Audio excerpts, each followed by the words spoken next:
দোকানে কি কি আছে বিরিয়ানি ছাড়া? বর্তমানে দোকানে এখন প্রচুর ভাইরাল আইটেম আছে।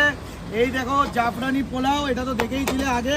ও ড্রাই ফ্রুট পুরো ভর্তি করে দিচ্ছ তো? একদম মানে এখন ডেইলি ভিডিও হচ্ছে বলে ড্রাই ফ্রুটস কি ভরে দিচ্ছ? না ওরকম ব্যাপার নেই। আমি দেখো শুরু করেছিলাম একভাবে, এবার এটাকে জিনিসটাকে আরো আপগ্রেড করার চেষ্টা করছি। উপর দিয়ে জাফরানো মানে কেশরও ছড়ানো কিন্তু একদম জাফরানি পোলাওতে যদি জাফরানি না থাকে, কেশর স্যাফরান না থাকে, তাহলে ওটা জাফরানি পোলাও হলো কেন? এই জাফরানি পোলাওর সাথে এতদিন তোমরা খাচ্ছিলে ভাইরাল চিকেন মালাইকারি। এই হচ্ছে ভাইরাল চিকেন মালাইকারি। এই রয়েছে চিকেন মালাইকারি। একদম কাস্টমার রেসপন্স কেমন চিকেন মালাইকারির উপর? খতরনাক রেসপন্স, খতরনাক। মানুষ প্লেনে করে, হেলিকপ্টারে করে এসে নিয়ে যাচ্ছে আমাদের। হেলিকপ্টারে করে এসে হেলিকপ্টার প্লেনে করে এসে নিয়ে যাচ্ছে। খতরনাক রেসপন্স। আর এটা কি আছে গো? পোলাও দিয়ে এইবার একটা নতুন আইটেম চলে এসেছে। এই আইটেমটা জাফরানি পোলাও মাটন রেজালা। এই হচ্ছে আমার মাটন রেজালা।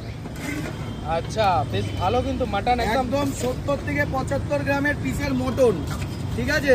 দেখেই তো লোভ চলে আসছে গো।